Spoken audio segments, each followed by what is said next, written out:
This isn't just digging and weeding. This is an example of social enterprise in action. Now that enterprise education is being slotted into the timetable, a national charity is urging schools to seize the opportunity to get involved with community and conservation projects. Changemakers has a simple message for schools. From September, you must provide at least 5 hours of enterprise learning over 2 years. So why not make it social enterprise? 22 schools have been trying out different models of social enterprise, including Sawtry Community College in Cambridgeshire. While some schools stuck with 2 or 3 large-scale ventures, here staff decided that all pupils in Year 10, that's around 280, should take part in more than 30 projects. It's been possible because the projects are mostly small, involve working nearby, or embrace existing activities. They also demonstrate that the simplest ideas are often the best when you want to help the community. I think it makes the enterprising skills much more relevant to the young people because it is based on their own interests and, you know, it's based in a context that they can relate to. I think one of the problems with enterprise and how it's sometimes taught is that, you know, not every young person can or wants to be Richard Branson or Alan Sugar. And with this kind of approach, they can actually make the connections between what they're doing in their local community and how the skills that they're developing might then go on to help them in whatever it is they go on to do later in life. We asked Adam Nichols, as Chief Executive of Changemakers, to give an assessment of how social enterprise education is working at Sawtry Community College. It begins with sessions like this, where pupils get into groups and come up with ideas. It soon becomes clear that horticulture and looking after the environment is popular and important in these parts. Doing up the conservation area behind the science blocks to make it somewhere people can go. Right. What's it like at the moment? A mess, and it's all overgrown, but we can sort that out. As a group, we chose a gardening project at the local primary school, mainly in the planning stage at the moment, deciding what we're going to put in it, what kind of plants, suitable plants that will last a year.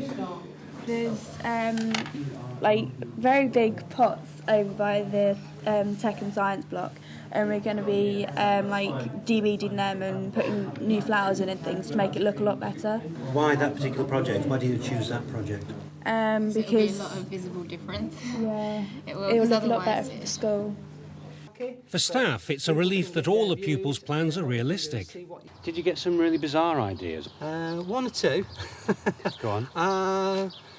Dome the whole college, which I thought was a fantastic idea. Put a dome on the college? Yeah. Which would be all weather, brilliant. While staff members may need to step in to discourage some schemes, their usual role is to stand back. Enterprise learning requires facilitators rather than teachers, and training is available on the difference between the two roles. I think a teacher, traditionally, we see as giving information, imparting information and helping students to recognise what they need to know, imparting that knowledge and absorbing it, really. Whereas facilitating is almost sort of drawing that out of them and giving them the confidence and encouragement to be able to do that. I think that's the key difference. Here the training is being given to a group mostly made up of learning assistants. In this first exercise, called Mill and Grab, they have to reveal who would be their dream dinner guest. I think the person I'd have dinner with is Margaret Thatcher. Well, I wanted dinner with Mickey Dolenz from the Monkeys. Big star of the Monkeys. Yeah. I think my choice would be Mandela. After gaining these insights, the trainees then have to ask each other about their communities. Which two are the most important to them, and what would they change? The immediate one is really the family and where you live, I would say. Yeah, so do you include that family as your neighbours, or is that what you're saying? Yeah. Mill and Grab is an exercise that could be tried with pupils themselves. How would that feel if you were doing that with a group of students as an exercise? Okay, I think they would. Yeah, comfortable. Yeah? Did you find out something about people that you thought you knew? You found out a little bit more about them? More. Yeah. Definitely found out more. Yeah. And about yourself? Some of the questions, I mean... Yes, I think so. I mean, we've just done a couple of questions, but that you can carry it on through according to whatever theme it is that you're talking about, whether it's enterprise or citizenship, or you can start to input questions and make them a little bit more difficult and a bit more searching. So 2 circles. Later, the group creates 2 circles. The ones on the outside are playing the part of young people, and the ones on the inside are in the role of facilitator.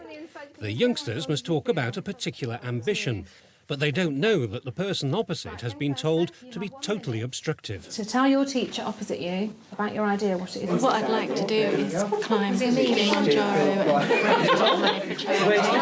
No, I don't want to listen. No, I do not want to listen at all. And can you move round to the seat to your right? This time, the facilitators have been told to be over the top in their support of the young person's plan. My idea is that I would like to do soccer camps for Sawtry community. Absolutely brilliant. Yeah, where did you form that? The training, of course, is all about finding the right balance of support. I think it's having a real belief in the young people and almost taking a risk, if you like, because sometimes they're going to come up with some ideas, as in some of the exercises that we've done today, that can be quite way out.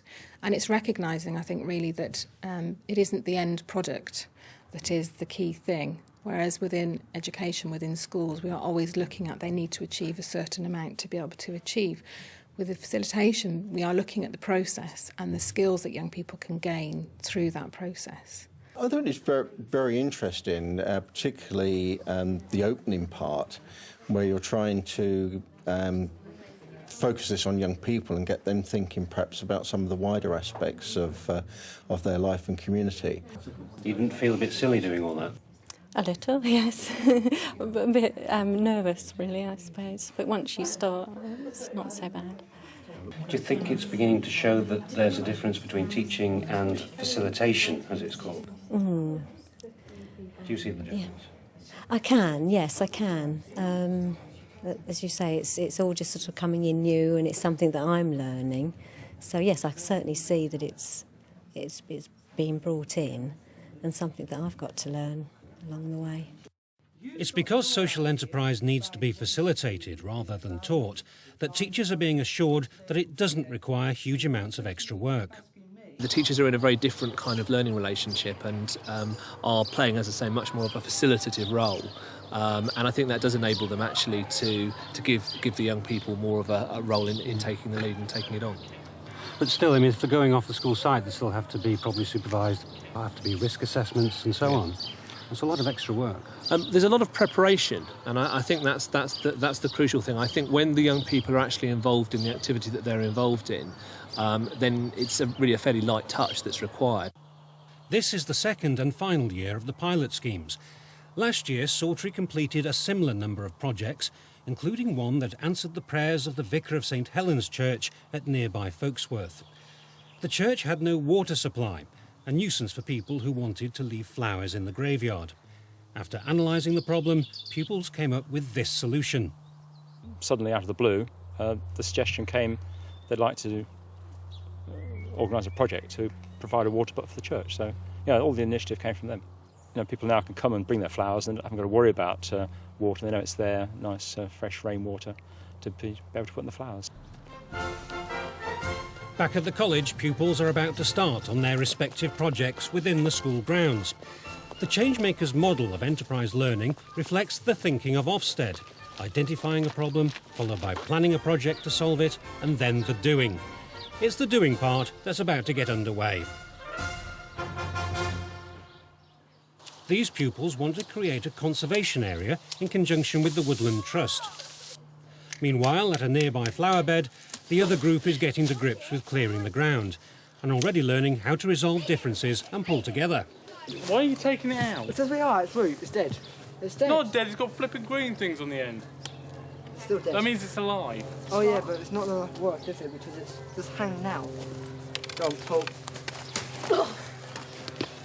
Teamwork works. Hey, Alex. All necessary plants will be bought by the pupils using money raised by themselves. Most will rely on traditional fundraising methods, such as baking or making jewellery, to entice fellow pupils and parents to part with money. The school management would rather pupils stuck to these means than rely on the ever-popular non-uniform days, which would be every day if some pupils had their way. The conservation group will also benefit from this machine. It's believed to be the only reverse vending machine in a British school. Cans and bottles are crushed inside and then sold for recycling. It also cuts down on litter and saves on skips. The company that installed the machine has created close links with the school and helps facilitate the environmental projects. Primarily, instead of putting that waste into the skips, you're actually compacting it, reducing the use of skips. As Mr. Stevens said, £70 a week, £3,500 a year as a cost reduction exercise. Pupils are asked to write a presentation on the environment and recycling as part of their projects. Schools are encouraged to bring in business people to advise on projects and also help with evaluation. Have you prepared a design of what you intend to do? That's what you're working on? Yeah. Right. A little version. Yeah, just a mini drawing of it. Yeah. Okay. With social enterprise, that guidance can also come from a variety of agencies, such as youth organisations, the police and caring professions, and, in this case, the parish clerk. Once again, horticulture is on the agenda. The Anglia in Bloom competition is a competition that obviously, as it says, for the whole of Anglia. Sawtry have decided to take part in this for the first time this year. I'm keen to find out what sort of things that you're interested in, what you want to do. It would be nice to be involved in something that was fun. So. You must be a great fan of social enterprise if it means you can get school pupils to target the village. Absolutely. I think everybody should work within the... I work in the village, but I also live in the village, and everybody wants it to look nice. What I've really picked up is the enthusiasm of the young people, the way that they've taken what they've learnt, applied the lessons more generally, and in the discussion that they had with the clerk from the parish council, you really saw a sense of how they'd gone on a journey really and started to ask some real questions about their local community and their role within it. Adam Nichols couldn't extend his visit into the evening, which meant he didn't witness one of the highlights of the local calendar, a roast beef dinner for all the area's pensioners, paid for and organised by a village committee. Our students sit on the Sawtry Feast Supper Committee, and we wanted them not only to take responsibility to be involved in the decisions that are made about what goes into the Sawtry Feast Supper, which has run for years. And so this year, along with our catering manager, they've had some influence over how it's been organised. So it's a good example of how social enterprise can absorb existing projects, existing activities. Yeah, well, what we wanted to do was not have social enterprise suddenly appear as this new initiative.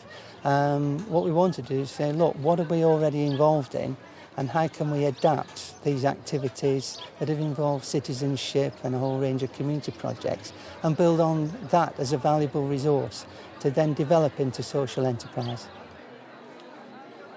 The young ones, the young people, I think they're great. It's nice to know that they want to do it. Whether it involves serving a feast, creating a flower bed, or improving churchyard amenities, they all fill the brief for social enterprise and meet the requirements of enterprise learning. It's one of the few subjects that can satisfy the curriculum and a hall full of 300 pensioners at the same time. Other models of social enterprise learning can be found on the website www.teachers.tv.